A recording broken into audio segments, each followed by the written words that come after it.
ओमज्ञानतिमिरान्धस्य ज्ञानाञ्जनशलाकया चक्षुरुन्मिलितं येन तस्मै श्रीगुरुवे नमः। श्रीचैतन्यमनोभीष्टं स्थापितं येन भूतले स्वयं रूपकदा मह्यं ददाति स्वपदान्तिकं। वन्देऽहं श्रीगुरुं श्रीयुतपदकमलं श्रीगुरून् वैष्णवांश्च। श्रीरूपं साग्रजातं सहगण रघुनाथान्वितं तं सजीवं साद्वैतं सावधूतं परिजनसहितं कृष्णचैतन्यदेवं श्रीराधा कृष्णपादान् सहगण ललिता श्रीविशाखान्वितंश्च। नमो विष्णुपादाय कृष्णप्रेष्ठाय भूतले श्रीमते भक्तिवेदान्तस्वामिनिति नामिने।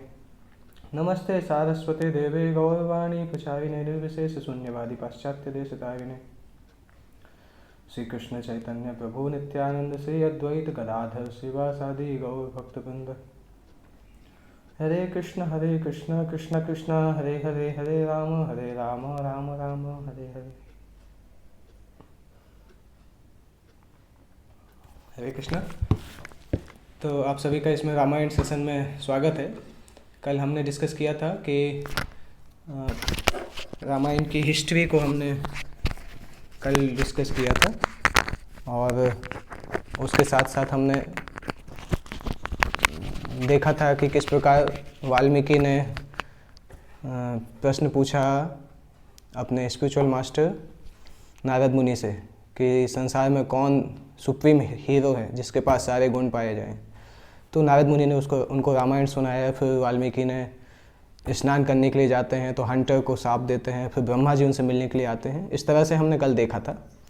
तो ब्रह्मा जी के जाने के बाद वाल्मीकि अपने जीवन को याद करते हैं, कैसे उनको ये संसार में इतने सारे ऋषि मुनि हैं, उनमें से कैसे वाल्मीकि मुनि को ये अपॉर्चुनिटी मिला कि उनको भगवान राम का जीवन चरित्र सुनने के लिए मिला।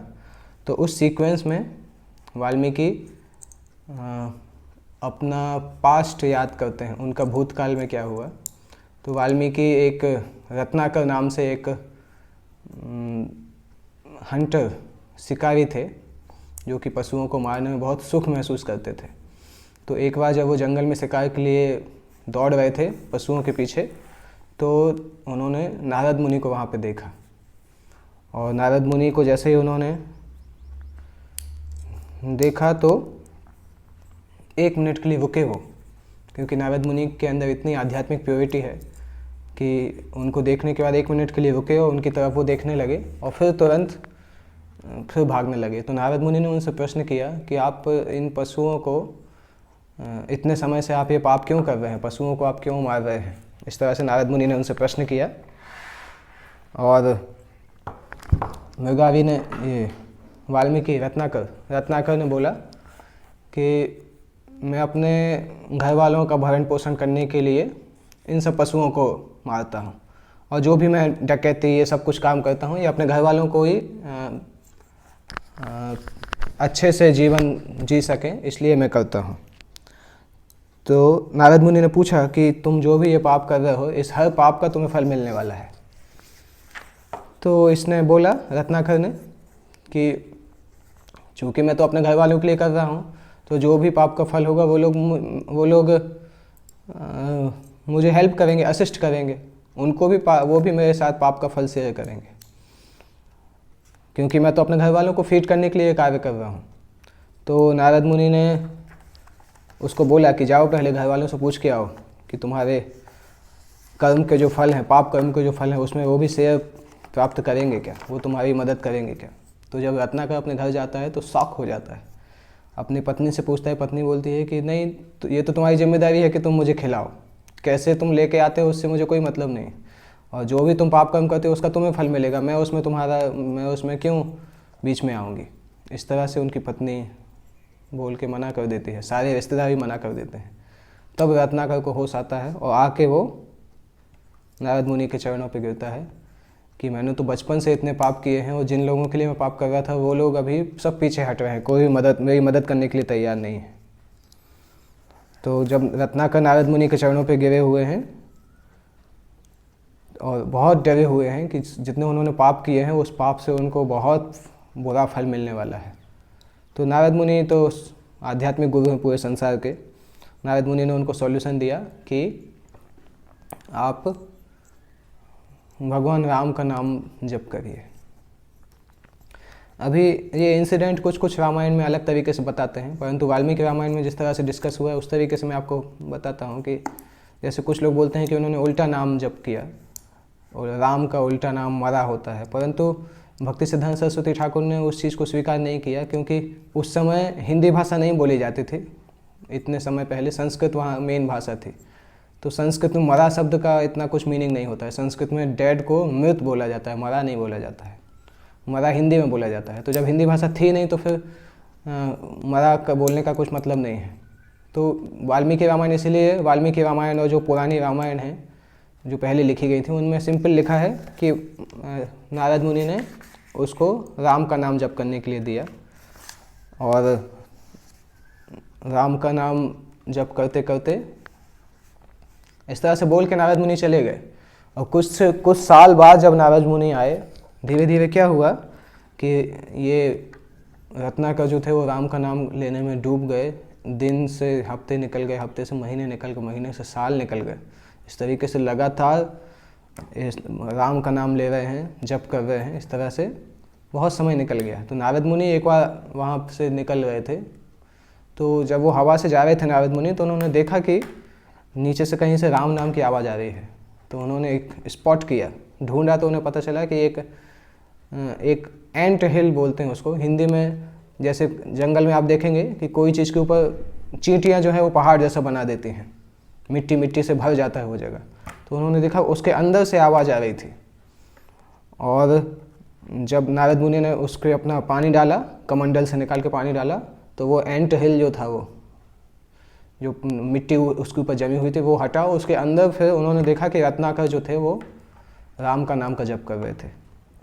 नारद मुनि ने जोर से बोला रत्नाकर, और जब रत्नाकर ने सुना इस तरह से तो उसको एकदम से याद आया कि ये उसके गुरु की आवाज़ है।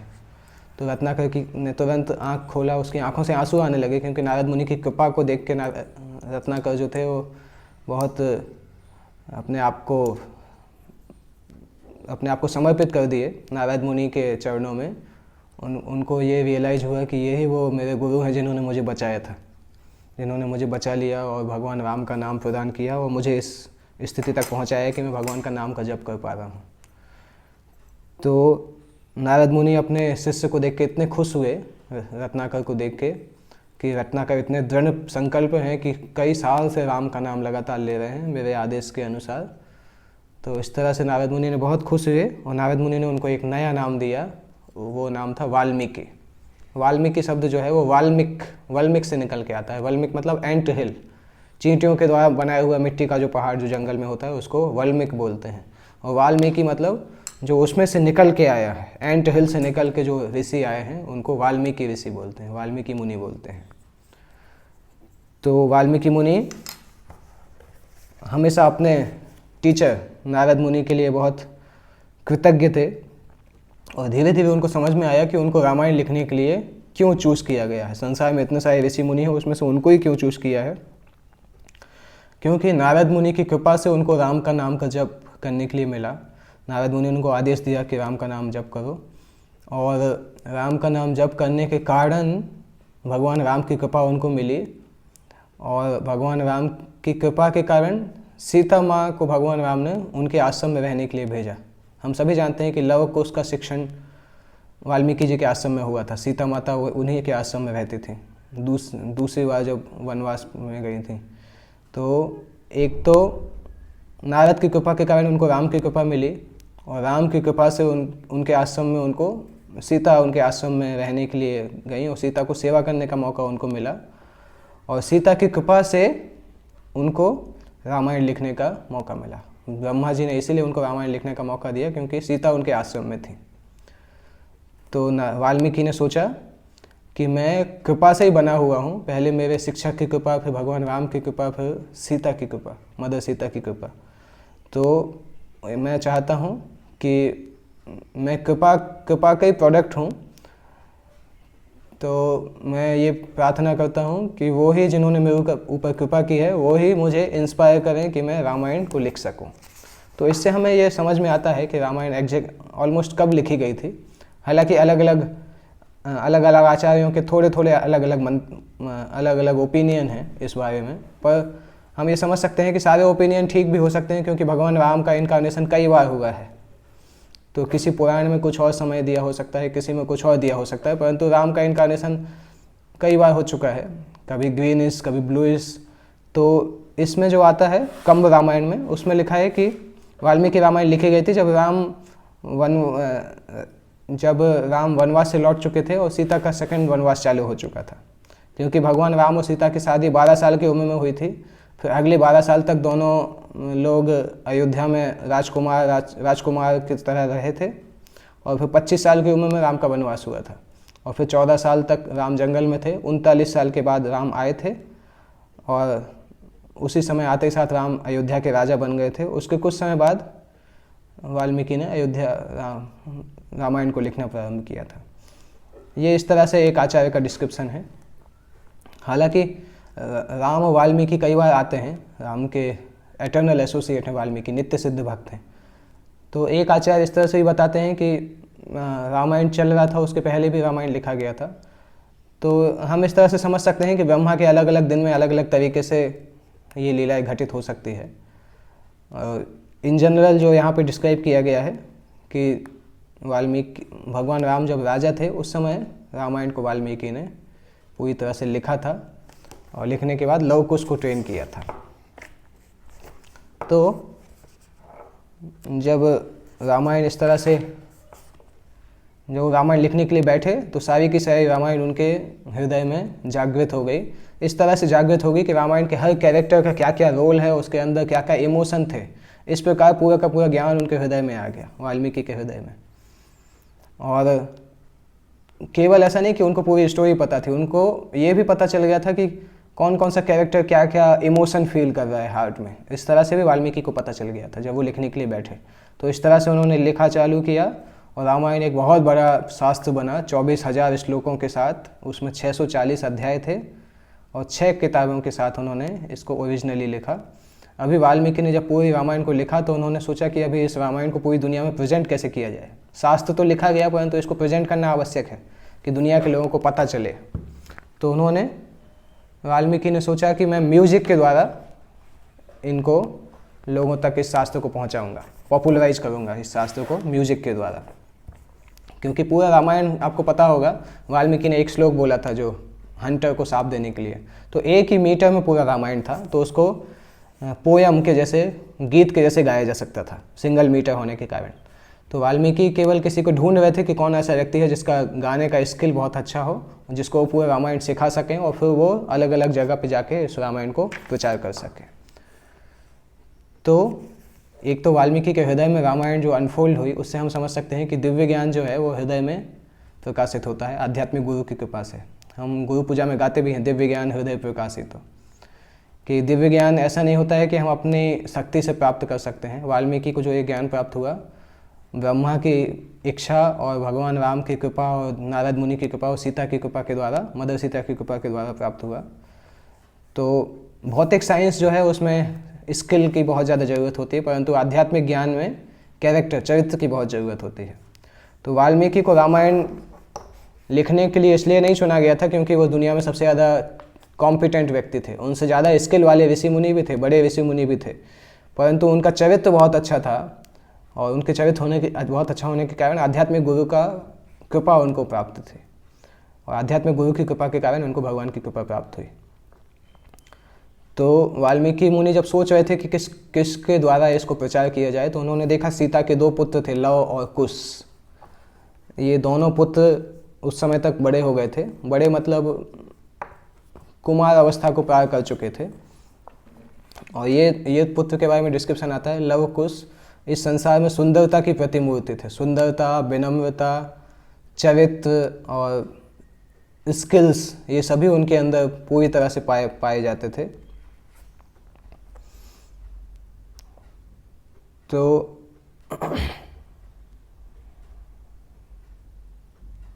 उसके बाद जब उन्होंने लव कुश को देखा, और दोनों के दोनों, लव कुश उनके शिष्य ही थे, वाल्मीकि के शिष्य थे लव कुश, तो वो दोनों उनके पास आए, और वाल्मीकि ने चूज़ किया उन दोनों को कि उनको रामायण सिखाएंगे और फिर वो संसार में अलग अलग जगह पे जाके रामायण को प्रचार करेंगे। इस तरह से वाल्मीकि ने लव कुश को चुना और लव कुश को पूरा रामायण उन्होंने सिखा दिया। तो इस प्रकार से एक और लेसन इसमें आता है कि संसार में कोई भी ज्ञान प्राप्त करने के लिए तपस्या की आवश्यकता होती है। आध्यात्मिक ज्ञान के लिए तपस्या क्या होती है? आध्यात्मिक नियमों को पालन करना, सुबह जल्दी उठना, पाप के कार्यों को पूरी तरह से वर्जन करना, भगवान के नाम को जप करना, इस तरह से तपस्या की जरूरत होती है तब व्यक्ति को आध्यात्मिक ज्ञान प्राप्त होता है। तो वाल्मीकि चूँकि इन सब में परफेक्ट थे इसलिए उनको आध्यात्मिक ज्ञान की प्राप्ति हुई। फिर वाल्मीकि ने अपने इन दोनों को सिखाया और सीखने के बाद लव कुश पूरे भारतवर्ष में अलग अलग ऋषि मुनियों के पास गए, अलग अलग राज्य में गए और रामायण को गा के प्रचार करने लगे, वाल्मीकि रामायण को। और जो इनको सुनता था वाल्मीकि रामायण को एकदम मंत्रमुग्ध हो जाता था। वो बोलता था कि इस तरीके का शास्त्र आज तक नहीं सुना है कहीं पे। तो ऐसे करके लव कुश बहुत फेमस हो गए सब जगह, और इतने फेमस हो गए कि अयोध्या में भी उनको बुलाया गया। और भगवान रामचंद्र ने सुना कि दो बच्चे हैं मुनि कुमार जो कि रामायण पूरा सुना रहे हैं। तो वो लोग रामचंद्र के दरबार में आके भी सुना रहे थे। हालांकि दोनों बच्चों को पता नहीं था कि राम उनके पिता हैं और वो राम के पुत्र हैं। तो राम का स्टोरी राम को ही सुना रहे थे। तो उस समय जब उन रामायण सुनाने वाले थे, तो चूँकि रामायण बहुत अच्छा लिखा था, बहुत फेमस थे दोनों बालक, तो भगवान राम ने सभी को बुलाया साथ में। और भगवान राम ने बोला, राम को पता नहीं था कि ये दोनों बेटे जो थे उनके खुद के पुत्र थे, सीता के द्वारा जनित हुए उनके खुद के पुत्र थे। तो राम ने दोनों भाइयों की बहुत प्रशंसा की, उनको एनकरेज किया। भगवान राम का ये व्यवहार बहुत अच्छा है। भगवान राम एक मर्यादा पुरुषोत्तम थे। तो हर व्यक्ति के साथ किस प्रकार से विनम्रता का व्यवहार करना है जिससे कि व्यक्ति एनकरेज हो आगे बोलने के लिए। तो इस तरह से भगवान राम ने सबसे बोला कि ये दोनों ब्रदर जो सुना रहे हैं बहुत इंपॉर्टेंट है और बड़े ग्रेट लोगों के लिए ये चीज़, ये शास्त्र है, ये पोयम है, तो इन सभी को सुनना चाहिए। यहाँ पे भगवान राम ने ये नहीं बताया कि ये स्टोरी उनसे संबंधित है। उन्होंने बोला कि ये स्टोरी महान लोगों की है, ग्रेट पर्सनालिटीज़। तो वास्तविकता में महर्षि कंब इस तरह से बताते हैं कि भगवान रामचंद्र बताते थे, भगवान रामचंद्र के मन में था कि रामायण स्पेशल इसलिए है क्योंकि वो सीता से संबंधित है। इनफैक्ट रामायण का एक और मीनिंग भी आता है जो कि कंब ऋषि बताते हैं। रामायण मतलब राम की कथा, परंतु कंब मुनि बताते हैं कि आयन मतलब एक पर्टिकुलर कैरेक्टर की स्टोरी, और रामायण मतलब रमा की स्टोरी। तो भगवान राम इस तरह से रामायण समझते थे कि ये सीता की स्टोरी है। वास्तविकता में राम की बजाय सीता की स्टोरी है, क्योंकि सीता का एक और नाम है रमा। तो रामायण मतलब स्टोरी ऑफ मदर सीता। तो भगवान रामचंद्र बताते थे कि ये रामायण इसलिए महत्वपूर्ण है क्योंकि इसके सेंट्रल कैरेक्टर जो है वो मदर सीता है। राम उसको अपनी स्टोरी नहीं समझते थे, वो समझते थे कि ये मदर सीता की स्टोरी है इसलिए इतनी महान स्टोरी है। तो ये एक और इंटरप्रिटेशन है। तो जब सभी सभा में बैठे और इन दोनों भाइयों ने, लव कुश ने जब रामायण सुनाना चालू किया, तो भगवान रामचंद्र केवल ऊपर बैठे हुए थे, 18 सीढ़ियों के ऊपर उनके आसन पे। सामान्यतः आसन ऊंचाई पे होता था, बाकी सभी जो थे वो नीचे बैठे हुए थे। तो हर व्यक्ति बहुत ईगर था सुनने के लिए। लव कुश ने रामायण गाना चालू किया वीणा की ट्यून के ऊपर, और लॉर्ड राम को सुनाई देने लगा उनकी खुद की स्टोरी। और जब उन्होंने सुना उनकी लाइफ स्टोरी, तो उन्होंने सोचा कि ये मुनि कुमारों को उनके जीवन की बहुत सारी ऐसी वस्तुएं पता है जो कि राम को भी इतना ध्यान नहीं है कि वो वस्तुएं थी, परंतु ये मुनि कुमारों को ये सारी वस्तुएं पता है। तो इस प्रकार से लॉर्ड रामचंद्र सुन रहे थे कि उनकी खुद की कथा ऐसे बोली जा रही है। और सुनते सुनते भगवान राम को ऐसा लगा कि वो इतनी ऊंचाई पे बैठ के सुन रहे हैं, इसकी आवश्यकता नहीं है, और अकेले बैठे हुए हैं। वो इतनी अच्छी स्टोरी सभी लोग नीचे सुन रहे हैं और राम ऊंचे बैठे सुने हुए हैं। तो उन्होंने जब ऑडियंस को देखा कि सारे ऑडियंस स्टोरी सुनने में इतने ज़्यादा डूब चुके हैं और सभी एक साथ हैं, तो उनको ज़्यादा मज़ा आ रहा है। कोई भी अच्छा कार्य करने के लिए, कोई भी अच्छी चीज़ सुनने के लिए या देखने के लिए हमें लोगों के संग की ज़रूरत पड़ती है। तो लॉर्ड रामचंद्र सोच रहे थे कि मैं इतनी ऊंचाई पे बैठा हुआ हूँ, इसका क्या फ़ायदा है। परंतु वो सिंहासन से नीचे उतर के सभी के साथ बैठना चाहते थे, परंतु ये कठिन था क्योंकि सभी लोग उनको इतना सम्मान करते थे कि वो अगर उनके साथ में आके बैठते तो लोग एक्सेप्ट नहीं करते। वो बोलते कि आपको ऊंचा बैठना चाहिए, आपका सिंहासन पर बैठना चाहिए, आप हम सबसे बहुत ऊपर हैं। तो भगवान रामचंद्र ने क्या किया, जब सभी लोग कथा में पूरी तरह से डूब गए तो उन्होंने अपने कपड़े में जो भी ज्वेलरी था, ज्वेलरी चलते समय ज्वेलरी की आवाज़ से किसी को डिस्टर्ब हो सकता है, तो उन्होंने सारी ज्वेलरी को पकड़ा और धीरे धीरे सीढ़ियों से उतर के सभी के साथ बैठ गए। और हर व्यक्ति कथा सुनने में इतना ज़्यादा लगा हुआ था कि उसने भगवान राम को नोटिस भी नहीं किया, भगवान राम को नोटिस नहीं किया कि वो आके बैठ गए। और भगवान राम जनरल ऑडियंस बन गए। फिर हर व्यक्ति कथा सुन रहा था, एक दूसरे के कंधे पे हाथ रख रहा था जब कोई अच्छा चीज़ होता था, हंस रहे थे और रामायण को एंजॉय कर रहे थे। इतने ज़्यादा लोग डूब चुके थे कि भगवान रामचंद्र ने जब एक व्यक्ति के पीठ पे पैट किया, उसने भगवान राम को भी पैट किया, परंतु उसको समझ में नहीं आया कि राम बैठे हुए हैं। इतने ज़्यादा वो रामायण में डूबे हुए थे। तो जब पूरा सेशन ख़त्म हुआ तब लोगों ने देखा जब सिंहासन की तरफ, तो राम वहाँ पे थे नहीं। तो सब सोचने लगे कि अरे राजा जी कहाँ गए, भगवान राम कहाँ गए। जब उन्होंने देखा कि राम तो हमारे बगल में बैठे हुए हैं तो सभी लोग शॉक्ड हो गए कि भगवान अपना आसन छोड़ के नीचे रामायण सुनने के लिए आए। तो वाल्मीकि मुनि वाल्मीकि रामायण में बहुत स्पेसिफिकली बताते हैं कि रामायण के प्रति जो आकर्षण है वो राम के प्रति आकर्षण से भी ज़्यादा है। राम की कथा राम से भी ज़्यादा रसीली है, इतनी ज़्यादा रसीली है कि भगवान राम को भी आकर्षित कर लेती है। जब रामायण को सुनाया जा रहा है तो भगवान राम स्वयं भी उस कथा को सुनने के लिए पूरी तरह से डूबने के लिए तैयार है। तो रामायण के प्रति आकर्षण जो है वो राम के प्रति आकर्षण से भी ज़्यादा है। इसलिए इसमें कोई वंडर नहीं है, इसमें कोई ज़्यादा वो बड़ी बात नहीं है कि रामायण आज तक दुनिया का सबसे फेमस ग्रंथ है। जब भी रामायण चालू होती है तो हम देखते हैं सभी लोग आकर्षित हो जाते हैं। अभी भी हमने देखा इंडियन नेशनल टेलीविज़न पर रामायण चालू हुआ, सारे के सारे चैनल्स उसके पीछे छूट गए, रामायण फिर से टॉप पे आ गया। जिस तरह से 1987-88 में जब रामायण आता था तो गलियां की गलियां खाली हो जाती थी। जहाँ जिसके घर में टीवी होती थी उसके घर में सभी टीवी को बाहर रख के पूरे गांव के लोग देखते थे एक साथ। इतना ज़्यादा रामायण कथा फेमस है। अभी भी रामायण जब रामायण चालू हुआ तो फिर से सारे चैनल सबसे पीछे छूट गए और रामायण सबसे आगे निकला। ये आकर्षण है। वाल्मीकि मुनि बोलते हैं कि रामायण का आकर्षण भगवान राम के प्रति भी आकर्षण से भी ज़्यादा है, उनकी कथा का आकर्षण। और भगवान राम स्वयं अपने रामायण से आकर्षित हो जाते हैं। तो इस प्रकार रामायण का ये पहला चैप्टर जो है वाल्मीकि और रामायण का डिस्क्रिप्शन ये कंप्लीट होता है। अभी जब लव कुश रामायण सुना रहे हैं तो लव कुश स्टार्ट करते हैं रामायण को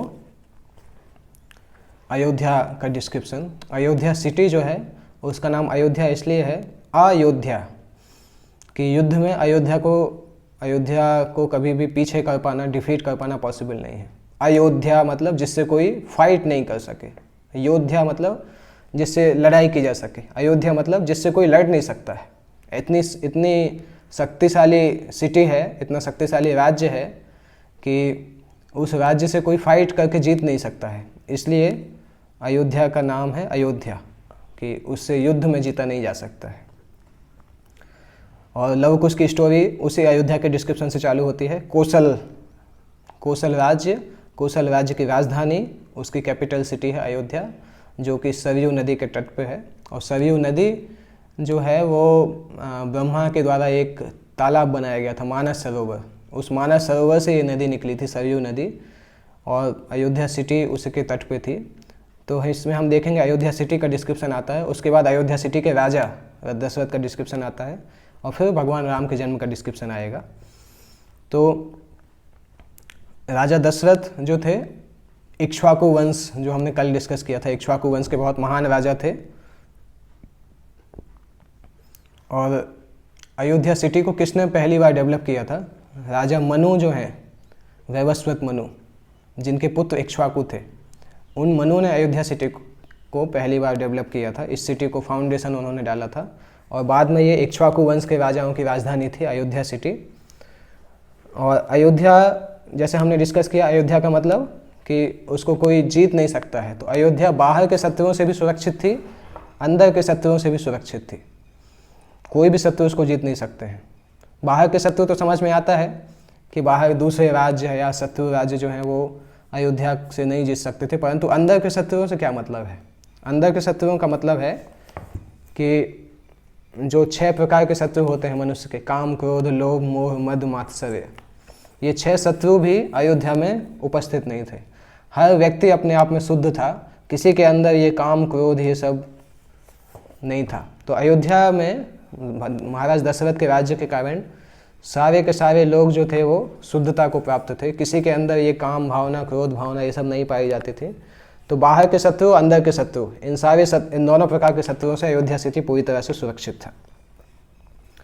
अभी अयोध्या सिटी जो था वो 12 योजन बड़ा था और 3 योजन चौड़ा था। 12 योजन लंबा मतलब 1 योजन में करीब 8 मील होता है। तो 8 मील मतलब ऑलमोस्ट 12 किलोमीटर। तो 12 योजन इंटू 12 किलोमीटर मतलब 150-144 किलोमीटर लंबी सिटी थी। इतनी बड़ी सिटी अभी भी कोई नहीं है। मुंबई भी शायद इतना बड़ा नहीं है। 12 योजन बड़ी और 3 योजन चौड़ी। 3 योजन मतलब 36 किलोमीटर तक चौड़ी थी और 144 किलोमीटर बड़ी थी। 1 योजन का मतलब 8 माइल से भी ज़्यादा होता है। कई बार लोग बोलते हैं 9-10 माइल भी होता है। तो कुछ भी समझें, अयोध्या सिटी कम से कम 150 किलोमीटर से ज़्यादा थी। इस तरह से हम समझ सकते हैं, इतनी बड़ी सिटी थी।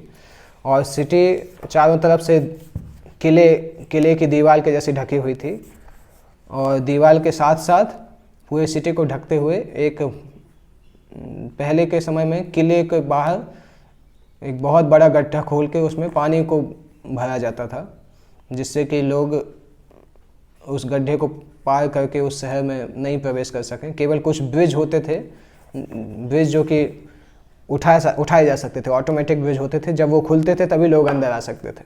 इस प्रकार से डिस्क्रिप्शन आता है कि चारों तरफ एक बहुत ज़्यादा पानी का क्वांटिटी था अयोध्या सिटी के चारों तरफ, और जिससे कि अयोध्या सिटी के अंदर आना पॉसिबल नहीं था जब तक कोई प्रामाणिक व्यक्ति नहीं है। और ये जो मोट, इसको इंग्लिश में मोट बोलते हैं, हिंदी में छोटा सा तालाब बोल सकते हैं, चारों तरफ से वो तालाब से ढकी थी। तो ये तालाब अपने आप में इतना ज़्यादा गहरा था, इतना बड़ा था कि कई बार बादल उसको समुद्र समझ लेते थे और उसमें से पानी एकत्र करते थे। और बादल जब पानी एकत्र करते थे तो हैवी हो जाते थे और हैवी होकर ज़्यादा ऊपर नहीं जाते थे। अयोध्या की जो सिटी की वॉल है वो इतनी बड़ी रहती थी कि वहाँ तक जाते जाते अयोध्या में ही बरसात कर देते थे और पानी फिर उसी में फिर से वापस आ जाता था। इस प्रकार से अयोध्या का इतना शक्तिशाली सिस्टम था। और जो अयोध्या शहर की जो दीवार थी, उसी दीवार में बहुत सारे शस्त्र भी छुपे हुए लगे हुए थे, तलवारें और धनुष बाण, जितने बड़े बड़े चक्र, ये सब जो हैं ये उनकी दीवार में लगे थे। ये चक्र छोटे से छोटे जीव से लेके बड़े बड़े राक्षसों तक को मारने के लिए सक्षम थे। और ये ऑटोमेटिक, जैसे ही पता चलता था कि कोई अटैक करने वाला है तो राजा के आदेश पे ये सारे अस्त्र शस्त्र महल की दीवारों से निकल के उस सेना को ख़त्म कर सकते थे। और कई ऐसे शस्त्र थे कि अगर आंधी भी आती है तो आंधी को भी रोक सकते थे। ऐसे ऐसे मायावी शस्त्र भी वहाँ पे थे, देवताओं के द्वारा दिए हुए। तो इस प्रकार से अयोध्या सिटी सुरक्षित था और बहुत सुंदर सिटी भी थी। राजा दशरथ के रूल में अयोध्या बहुत सुंदर हो गई थी। देखने से ऐसा लगता था जैसे इंद्र का राज्य है। इंद्र का राज्य अमरावती है, तो अमरावती के जैसे अयोध्या सुंदर हो चुकी थी। बहुत सुंदर सुंदर गेट्स थे, बहुत सुंदर सुंदर रास्ते थे और हर घर बहुत सुंदर बना हुआ था। घर में गार्डन होते थे, मैंगो ऑर्चर्ड्स होते थे, फल बहुत सारे रहते थे। और अयोध्या का जो लेआउट था वो अष्टपदी जैसा था। बोर्ड का जो गेम होता है अष्टपदी, शतरंज भी उसको बोलते हैं कई बार। अष्टपदी एक तरीके का गेम होता है जिसमें अष्टपदी एक्चुअली शतरंज को भी बोलते हैं और द्युत गेम को भी बोलते हैं। द्युत राज्य, चौपड़ को भी अष्टपदी बोला जाता है।